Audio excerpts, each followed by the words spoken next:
Good evening, friends. Our today's lecture is on topic concrete. Concrete is an element in construction industry that without concrete, no construction industry will survive. मतलब आज कोई भी construction का project, कोई भी construction का काम आप देखेंगे तो वहां पे कंक्रीट नहीं बना ऐसी हो ही नहीं सकता. मतलब concrete is a must item for any project और any in overall construction industry. तो वही कंक्रीट के बारे में आज हम लोग समझेंगे. बहुत इंटरेस्टिंग टॉपिक है. और कुछ जो लोग प्रोफेशनल है बट नॉन टेक्निकल है उनके लिए बहुत सारी जो जरूरी चीजें हैं कंक्रीट के कंसर्न में, जो उनको अपना काम करने के हिसाब से जानकारी होना जिसकी जरूरी है. सो in that manner we are conducting this course. So let's understand about concrete. So concrete is the prime element. Now what is concrete? concrete का मतलब क्या होता है? तो कंक्रीट का मतलब होता है मजबूत, स्ट्रेंथ वाला. ऐसे इंग्लिश का मीनिंग ही कंक्रीट का मतलब वो है. हम लोग जैसे बात भी करते हैं कुछ तो कंक्रीट डिसीजन मतलब बहुत पक्का इरादा. तो इस हिसाब से concrete itself meaning is a very hard और वेरी स्ट्रेंथफुल मटेरियल.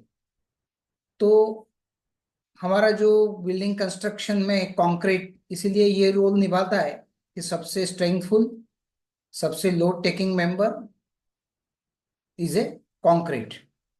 अब ये कंक्रीट क्यों बनता है, मतलब इसका पर्पस क्या है और उसकी प्रॉपर्टीज क्या है, इसके बाकी एस्पेक्ट, टेक्निकल एस्पेक्ट, वो हम लोग आज ये ट्यूटोरियल में समझेंगे. So just let me share slide. Concrete के बारे में आज हम लोग डिस्कस कर रहे हैं. कंक्रीट का मतलब हमने समझा, it's a strengthful material, powerful मतलब very hard and very tough material concrete. अब ये कंक्रीट को हम लोग ओवरऑल कंस्ट्रक्शन में वेरियस स्ट्रक्चरल मेंबर्स में इसमें यूज करते हैं. why it is concrete why concrete is used and what are its types that we'll see here. Suppose let's see concrete. जब हम लोग कंक्रीट बोलते हैं तब इसको हम लोग बेसिकली दो कैटेगरीज में डिवाइड करते हैं कंक्रीट को. One is PCC and one is RCC. PCC PCC का मतलब होता है plane cement concrete.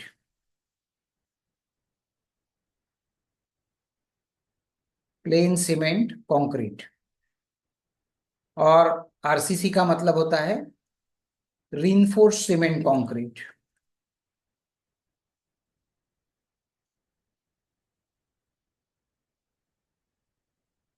Plane cement concrete and reinforced cement concrete.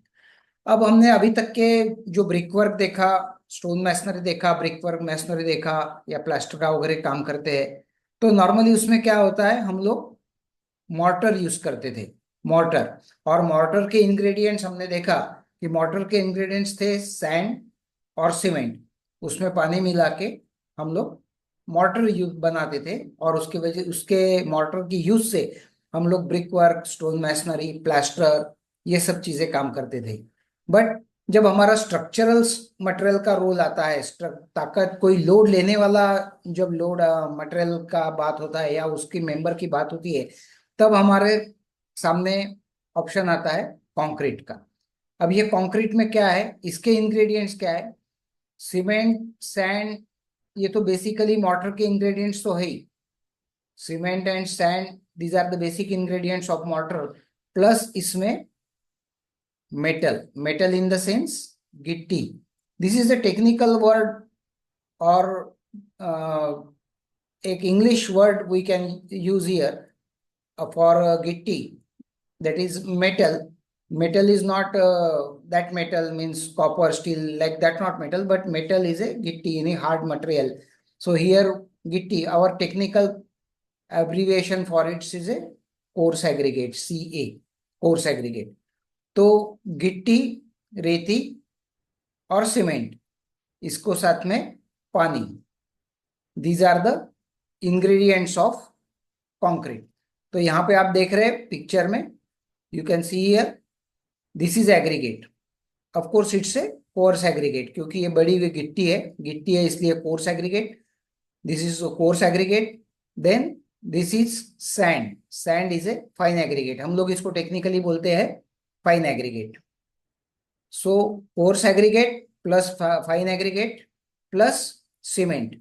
Cement हमने इसके बारे में डिस्कस किया है, cement is a binding agent, इन सबको पकड़ के रखने वाला। लेकिन बाइंडिंग कब करेगा, अपना काम कब शुरू करेगा, जब उसको पानी के साथ में मिलाया जाएगा। जब तक पानी के साथ में नहीं मिलेगा वो अपना कोई काम शुरू नहीं करेगा।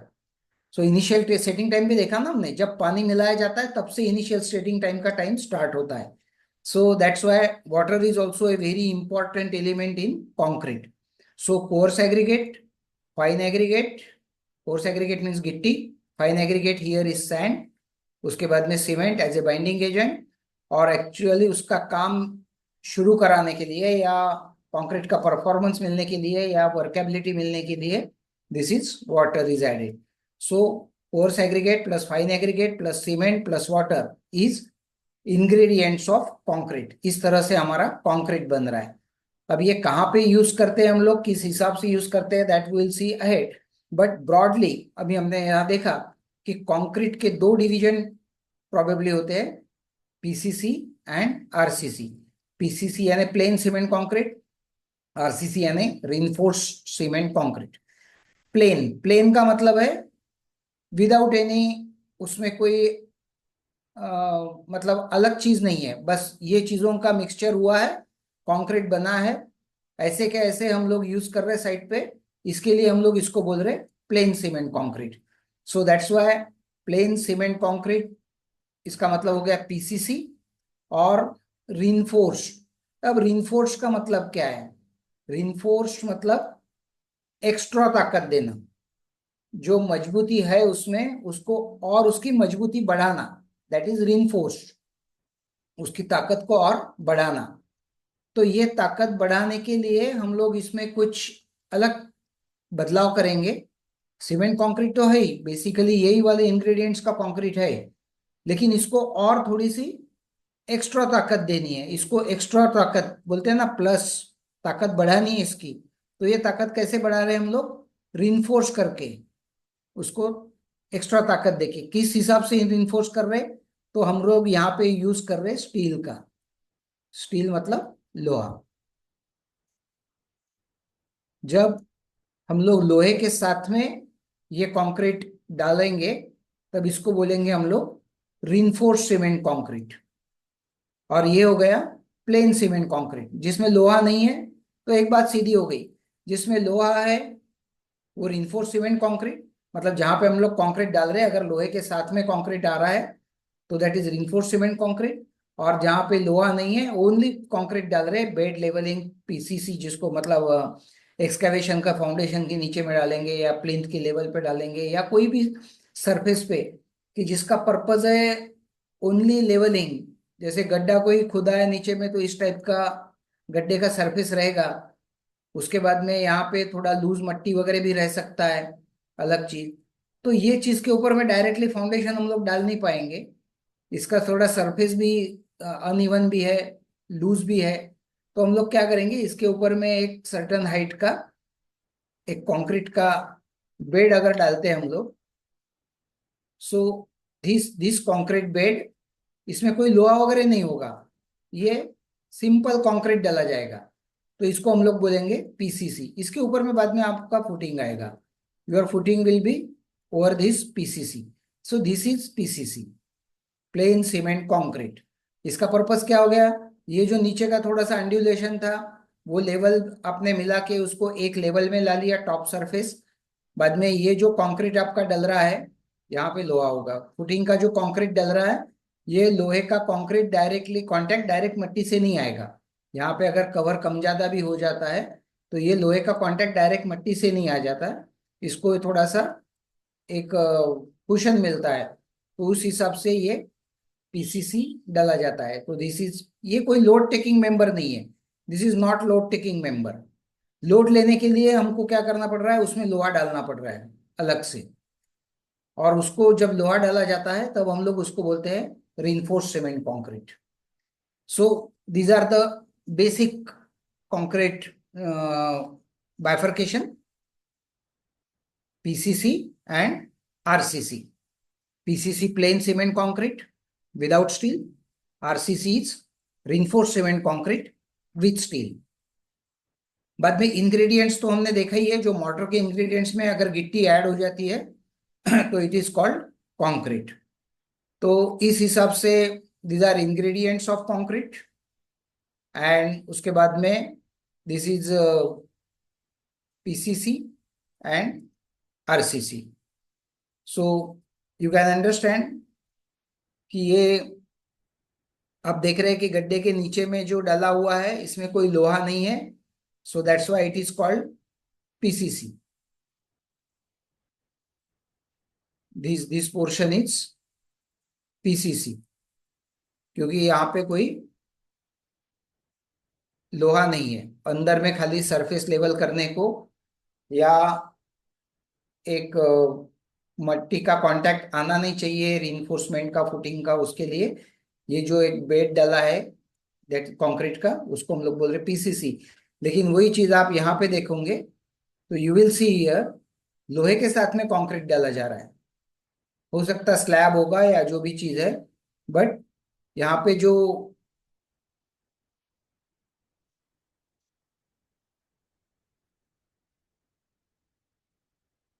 ये जो कंक्रीट है, दिस कंक्रीट इज RCC, क्योंकि ये लोहे के साथ में हो रहा है, you can C. So likewise you can bifurcate the concrete PCC and RCC। Purpose भी आपको समझ में आ गए, जहाँ पे लेवलिंग पर्पस है वहां पे PCC विदाउट लोड टेकिंग, या एक जस्ट हार्ड बेस बनाने के हिसाब से अगर आप कंक्रीट डाल रहे हो तो दैट इज PCC। और उसके बाद में जहाँ पे अलग अलग टाइप का लोड है, स्ट्रेसेस है, जैसे कि कॉलम्स हो गए, बीम्स हो गई, स्लैब हो गए, फुटिंग हो गया, यहाँ पे लोड टेकिंग मेंबर्स है, these are structural members, load taking members. तो ये लोड टेकिंग मेंबर्स को एक्स्ट्रा लोड, कंक्रीट को एक्स्ट्रा ताकत देने के लिए उसमें लोहा डाला जाता है, and that we called as a reinforced cement concrete. So this is about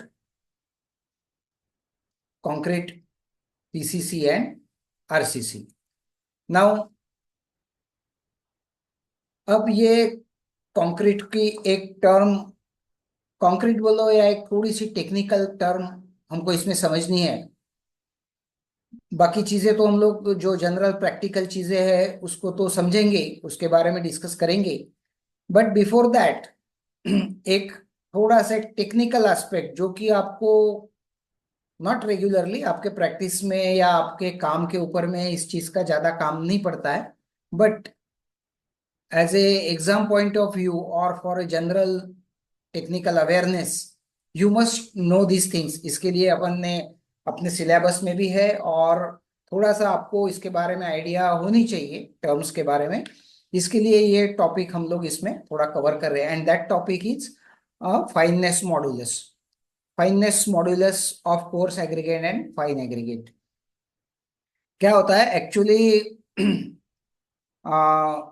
particular strength के लिए जो डिजाइन स्ट्रेंथ है वो डिजाइन स्ट्रेंथ ड्राइंग में मेंशन होता है, हम लोग डिसाइड नहीं करते। Design strength as per structural design drawing में मेंशन होता है। वो स्ट्रेंथ का कंक्रीट बनाने के लिए वन इज मिक्स डिजाइन, एक टर्म होती है मिक्स डिजाइन। अगर हमको ड्राइंग पे लिखा हुआ है यूज M25 ग्रेड कंक्रीट, अगर आप स्ट्रक्चरल ड्राइंग रेफर करेंगे कोई काम के लिए कि जिसका स्ट्रक्चरल डिजाइन हुआ है, तो वो स्ट्रक्चरल ड्राइंग में ये कंक्रीट का ग्रेड मेंशन किया हुआ रहेगा कि आपको कौन सा कंक्रीट का ग्रेड यहाँ पे यूज करना है। ये ग्रेड के बारे में हमने ऑलरेडी पहले टॉपिक में इसको डिस्कस किया है। Grade is a strength of concrete. वो कैसे बन मतलब कैसे टेस्ट होती है क्या है, इसके बारे में वगैरह हमने लास्ट वीडियो में ट्यूटोरियल में डिस्कस किया है। अ, तो जैसा ये कंक्रीट का ग्रेड मेंशन किया हुआ रहेगा, आगे चल के ये ग्रेड को हिसाब से हमारा प्रोपोर्शन डिसाइड होगा कि मतलब सीमेंट कितना लेना है, उसके बाद में फाइन एग्रीगेट कितना मिलाना है, और उसके बाद में इसमें कोर्स एग्रीगेट कितना मिलाना है।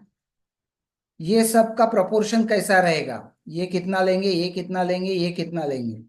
फॉर एग्जाम्पल अगर एक एग्जाम्पल के लिए देख रहे हैं, हमने 1 केजी सीमेंट लिया, तो मान के चलो हमारा मिक्स डिजाइन में जो भी हमको मिक्स डिजाइन लेबोरेटरी से मिलेगा या बना के मिलेगा, उसमें ये 1.5 केजी लेना पड़ेगा फाइन एग्रीगेट। कोर्स एग्रीगेट हो सकता है 3 केजी लेना पड़ेगा।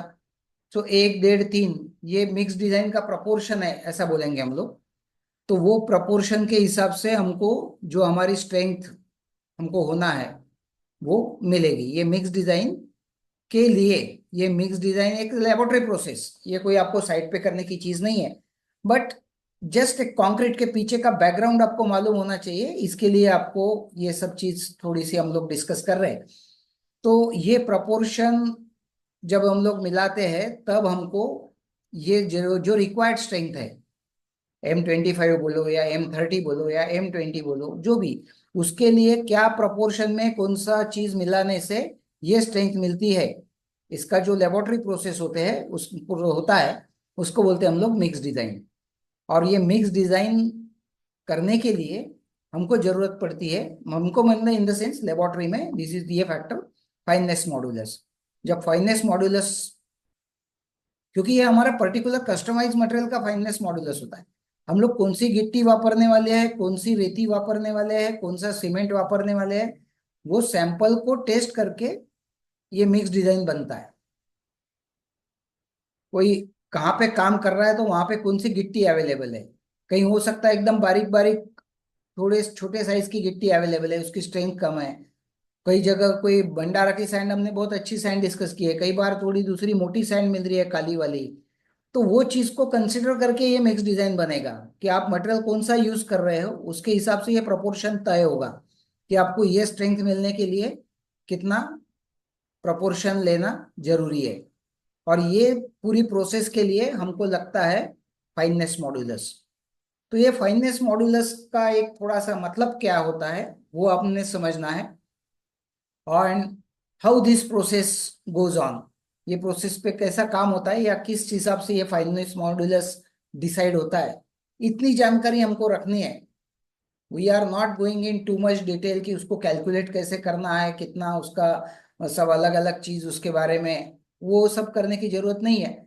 But just we want to understand, we will get acquainted with this term, that is a fineness modulus and how it is been done। तो ये फाइननेस मॉड्यूलस निकालने के लिए एक ऐसे अलग अलग टाइप की सीव्स होती है। मैं आपको थोड़ा सा एक शॉर्टली उसका एक प्रोसेस बता रहा हूँ खाली। I am not going in too much detail उसके बारे में, क्योंकि it's a laboratory process. But as a civil engineer और being a professional on site, आपको ये टर्म मालूम होना चाहिए कि अगर कुछ बात होती है कि व्हाट इज फाइननेस मॉड्यूलस या कितना है, तो हम लोगों को उसके बारे में थोड़ी सी आइडिया चाहिए। That is the main purpose of. So just fineness modulus का अगर हम डेफिनेशन देखते हैं, fine aggregates ranges from fineness modulus of 2 to 4। ये 2 से 4, इसका कोई यूनिट नहीं है, दिस इज ए रेशो। कोई 2 mm 4 mm या 2 kg 4 kg ऐसी कोई बात नहीं है। This is figure because this is ratio. So 2 to 4 ये फाइन एग्रीगेट के रेंज का, फाइननेस मॉड्यूलस का रेंज है। इसके बीच में हमारा फाइन एग्रीगेट होना चाहिए। अगर वो 4 से ज्यादा है तो हम लोग उसको फाइन एग्रीगेट नहीं बोलेंगे, वो कोर्स एग्रीगेट में चले जाएगा। कोर्स एग्रीगेट मतलब बड़ी वाली गिट्टी, और 6.75 to 8, smaller than 38.1 mm coarse aggregate, ranges from 6.75 to 8. ये इसके रेंजेस दिए है फाइननेस मॉडुलस में, ये रेंज है, इतनी रेंज में हमारा कोर्स एग्रीगेट रहना चाहिए और इतनी रेंज में हमारा फाइन एग्रीगेट रहना चाहिए. So that is ideal for construction site. उससे अगर ज्यादा या कम होता है तो दैट इज नॉट गुड. जैसे कि हम लोग शुगर वगैरह टेस्ट कराते हैं ना मेडिकल फील्ड में, कि शुगर लेवल आपका यहाँ से यहाँ तक चाहिए, इससे नीचे गया तो यू आर ए पेशेंट, उससे ऊपर गया तो you are a patient, like that. कि ये रेंज में अगर फाइननेस मॉडुलस है तो it's a good for working. ये रेंज में अगर फाइननेस मॉडुलस है कोर्स एग्रीगेट का, this is for fineness fine aggregate मतलब रेती के लिए, and this is for 6.75 to 8 is for गिट्टी के लिए, मतलब कोर्स एग्रीगेट के लिए. तो ये रेंजेस आप ध्यान में रख सकते हो. और ये किस तरह से निकाला जाता है, how it has been derived fineness modulus. तो इसमें क्या होता है, अलग अलग साइज के सीव सेट होते हैं, जैसे कि आप यहाँ पे देख रहे हो. ये ऊपर से लेके this is 80 mm, 40 mm, 20 mm, 10 mm, 16 mm, 10 mm, 4.7 mm. तो जैसे यहाँ तक का जो लाइन हो गया, this is for coarse aggregate. Coarse aggregate को चेक करना है तो आप ये सीव्स यूज करोगे. दिस बिलो दिस 4.75 से नीचे यहाँ तक के आप यूज करोगे तो ये फाइन एग्रीगेट के लिए यूज करोगे. मतलब आपने एक टोटल कुछ क्वांटिटी लेके यहाँ ऊपर के सीव में, सीव मतलब छाननी, यहाँ का साइज है ऐसा बड़ा वाला साइज है 80 mm का, मतलब 80 mm के साइज का नीचे का जो पत्थर है वो ये सीव में से नीचे गिरेगा. 40 mm के सीव से जो नीचे साइज साइज का पत्थर है वो इसमें गिरेगा. 20 mm साइज से भी जो छोटा पत्थर है वो इसमें गिरेगा. जो बड़ा है वो अटका रहेगा ऊपर में, वो 20 mm से जो बड़ा है वो यहाँ पे रुका रहेगा, जो बारीक है वो नीचे गिरेगा. इस टाइप से ये सीव्स में अलग अलग साइज की छटाई होंगी पार्टिकल्स की. मतलब जो कोर्स एग्रीगेट है तो गिट्टी की, फाइन एग्रीगेट है तो रेती की. रेती के लिए हम लोग यहाँ 4.75 से नीचे तक यूज कर रहे हैं. तो इस हिसाब से जब ये छटा जाता है तब उसके हर एक सीव के ऊपर में, मतलब हर एक छाननी के ऊपर में कितना कितना कितना बचा है, मतलब कितना परसेंटेज में बचा है, उसका परसेंटेज निकाला जाता है और उस पर से ये fineness modulus, cumulative percentage retain. Cumulative मतलब सब एक एक में जोड़ के पूरा इकट्ठा में, अलग अलग भी है तो सबको एक एक साथ में जोड़ के जो पूरा बनेगा दैट इज क्यूमुलेटिव. और उसको 100 से डिवाइड करके ये फिगर आती है, इसको हम लोग बोलते हैं फाइननेस मॉडुलस. तो ये खाली आपको थोड़ा सा एक समझने वाले के लिए बात है. We are not going in too much detail, हम लोग इसके एग्जाम्पल्स वगैरह नहीं लेंगे. But what is fineness modulus, उसका रेंज क्या है और हाउ इट इज परफॉर्म. तो ये सीव सेट है, ये वाइब्रेटर है, मतलब ये सीव शेकर बोलते हैं इसको. जब हम लोग सीव डाल देते हैं वजन करके इसमें भर देते हैं एग्रीगेट, तो उसके बाद में ये स्टैंड के ऊपर में इसको क्लैम कर देते हैं पूरे सीव सेट को. और बाद में जब बटन ऑन करते हैं तो बटन ऑन करने के बाद में ये मोटर के सहारे ये शेक होता है, वाइब्रेट होता है, पूरा वाइब्रेशन आता है इसमें. तो क्या होता है, छनाई में जैसे अपन लोग हिलाते हैं ना छन्नी, तो उस हिसाब से जैसे जो भी पार्टिकल्स कम साइज का होगा वो नीचे नीचे नीचे गिरते जाएगा. उसका क्यूमुलेटिव परसेंटेज निकाला जाता है और उसको 100 से डिवाइड करके फाइननेस मॉडुलस निकाला जाता है, which is useful in our mix design purpose. So हमको आइडिया आ जाएगा कि हम लोग किस टाइप का मटेरियल यूज कर रहे हैं. जो जो हिसाब से फाइननेस मॉड्यूलस है उसके हिसाब से वो हमारा मिक्स डिजाइन बनेगा. But this is somewhat technical laboratory theme. Now in our next topic, means our in continuation we will discuss about grade of cement. So let's continue for our grade of cement in our next video.